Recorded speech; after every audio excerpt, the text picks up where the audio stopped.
Now today we're working on another Toyota that's getting warranty work done because all their cars peel. You see we got some on the roof there, and then we have some on the tailgate here. So the first thing you always have to do is make sure that the metal is prepped and cleaned properly. We go ahead and usually sand the bare metal down to about 320. You can't have this too smooth because if you do, your material is not going to adhere properly. The next thing you're going to want to do is clean your panel. So I know normally I use my Prepsol first and my water cleaner second, but when you're working with bare metal, one of the most important things is that there is no moisture in that metal, because metal, just like paint, has pores as well. So even though you may wipe something dry, it may not actually be completely dry. So if I were to use my Prepsol first and my water cleaner second, then there's a chance that there's still going to be some moisture in there by the time I go to put my primer on and then my sealer. Even if you do everything completely correct, if there's any moisture still in that metal when you lay material on it, eventually that paint job is going to fail.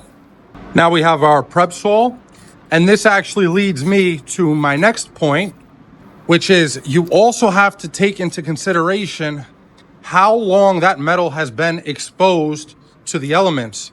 Because if it's been exposed to the elements for a long period of time, not even necessarily a long period of time, but longer than since it's been to your shop, you're gonna have to prep it or prime it differently. So in this case, this car came to our shop with the paint completely gone and the metal exposed.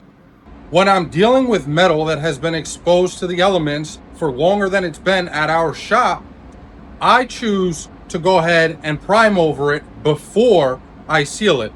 I'll show you guys the primer I'm going to use once I get everything else cleaned up. All right, so I'm going to be using a self-etching primer. You can either use a self-etching primer. First, I have to tack rag this thing.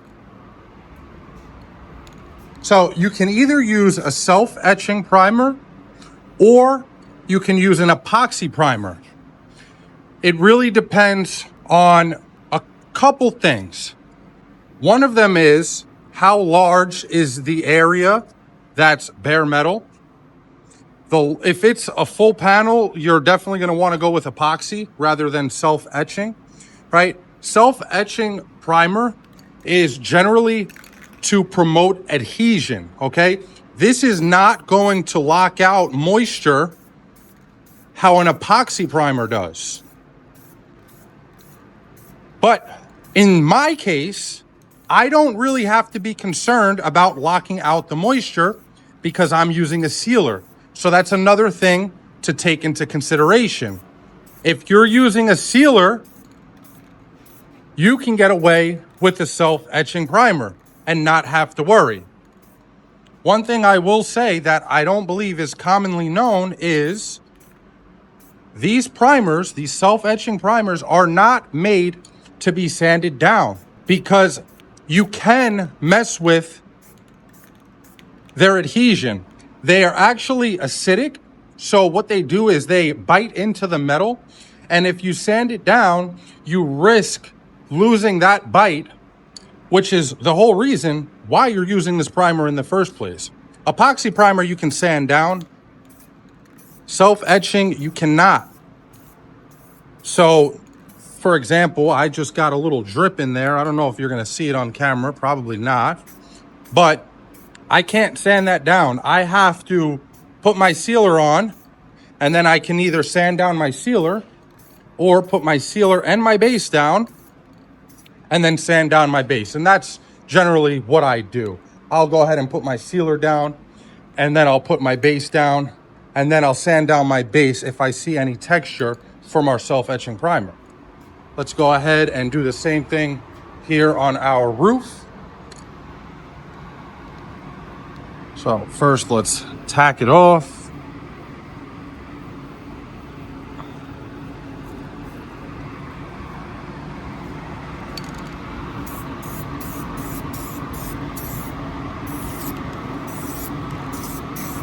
And you don't need a thick layer. Oh, see, look. See that drip that just came out of the can? I'm gonna have to just sand that down when I put my base on. Now, this self-etch primer sets up pretty quickly. Takes about 10 minutes to dry, if that. I get asked a lot, what's the point of using a sealer? And well, this is one major use case of a sealer. If I wasn't using a sealer here, I'd have to use an epoxy primer. And it would take a long time for that epoxy primer to set up. But because I use a sealer, I can use my self-etch, and then I can throw my sealer right on top of it 10 minutes later. All right, our self-etch is all dry. Now I'll take our sealer and go right over it. And you should always read the can to see how long these take to dry, because sometimes even when they're dry to the touch, they're not ready to be top coated yet. Now, the one I'm using, I've been using for as long as I've been painting. And I know, after about 10 minutes, this stuff's ready to go in a booth.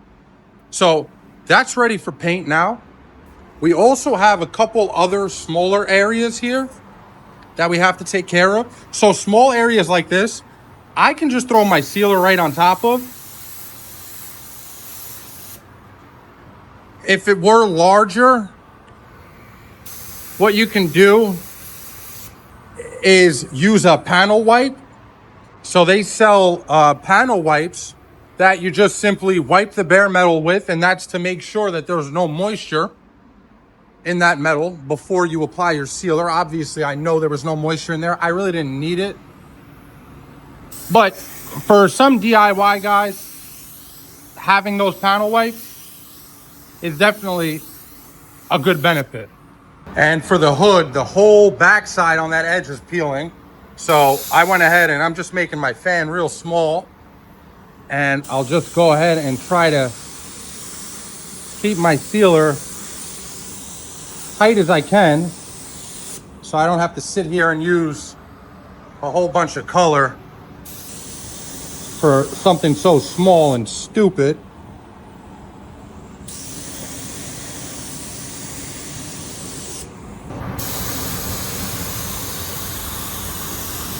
Just like that.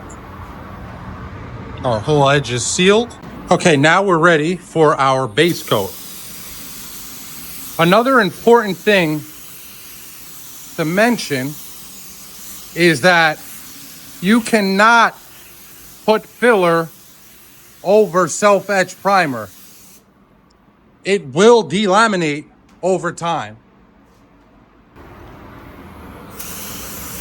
And just to summarize the difference between an epoxy primer again and a self-etch primer for you guys.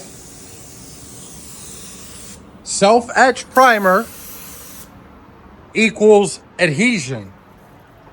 Epoxy primer equals protection. But as I mentioned, since we're using the sealer as well, that gives us the moisture protection that we need. You cannot base coat directly over self-etch primer because it's acidic. You'll definitely run into issues if you just self-etch and go straight into base. So don't do that either. And of course, if there's anything that anyone feels I left out or I'm incorrect about, feel free to drop that in the comments below, because I by no means think I know everything. I just know what I've been doing and what works for me. All right, so we have our first coat of base on. Now is when I would go over the panel and see if there is anything that I need to sand. Our tailgate looks great, but remember on our roof here, we had those two drops, which you can slightly see in the light there. right there and right there. So we're gonna have to sand those down once this flashes off. So to sand these two spots down, which are very hard to see on camera, what I'm gonna use is my Kovacs 1000. By the way, this is now available on my website, shopspraywork.com, along with my water cleaner and my Tack rags. I'll be adding more products to the website whenever I get a chance, but probably not in the immediate near future because, as you guys know, we're going to Mexico to paint these trucks for this shop. And that's what I wanted to talk to you guys about for whoever's still here. I'm not sure if I should do like a vlog style video, including all the traveling and, you know, whatever happens in between the paint jobs and the traveling, or if I should just solely focus on when we're in the booth. But what we're going there for is actually a couple things, not just painting those two trucks. The main reason why we're actually going there is because the owner is having a lot of trouble with his metallic colors. He cannot seem to avoid modeling. So we're gonna go there and basically do a crash course on metallics. And I know at least one of the trucks is a metallic color. I'm not sure about the other one. But the very first thing we're doing when we get there is helping him figure out what's causing the modeling when he paints his metallic colors. What I'm thinking is I do one video for the metallic issue, and then each truck, two trucks, will get one video each. Let me know if you guys like that format, or if you want it to be more of a vlog style, so every day I'm there is just a video on whatever I did that day. Let me know in the comments what you guys want. All right, we got our base coat all down, just finished putting our pearl down. Now what I'm gonna do is actually what I showed you guys in my last video where I wet bedded before the clear coat. The reason I'm gonna do it here is because I was throwing color and pearl this way all over the hood and this way all over the fender. So if I just clear this, I'm gonna get a bunch of little dots from where the dry paint landed. And yeah, I could tack it, but I'd rather not, because every time I do that, I get a dirtier job. I don't like to touch my paint jobs after I start laying paint, unless I absolutely have to. All right, we got our Omni MC161. I'm at 21 PSI, fan fully open. Normally I'd be at a little higher pressure, but because I'm shooting around all this loose plastic, I keep it a little lower just to be safe.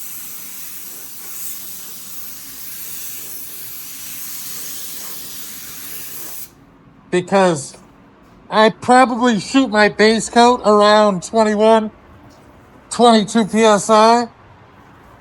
And I know I didn't have any problems shooting my base with that plastic, so I know I won't have any problems shooting my clear with that pressure.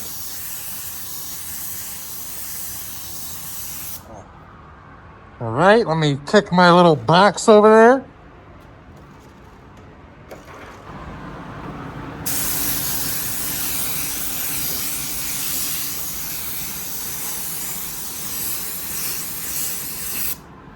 Looking good.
All right, here's our finished product.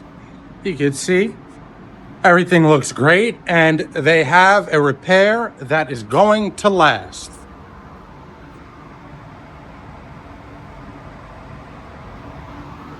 There's a shot of our roof, and look at how smooth and beautiful this thing came out. All because of that last coat of our blender before we cleared it. Anyway, that's going to be it for this one, guys. Thank you so much for watching. If you enjoyed the video, if you got any value out of it, if you could, drop a like, comment, or maybe subscribe. I'd really appreciate it. Thank you so much for watching. Let me know what format you guys think I should make that video or those videos when we go to Mexico. And until the next time, peace.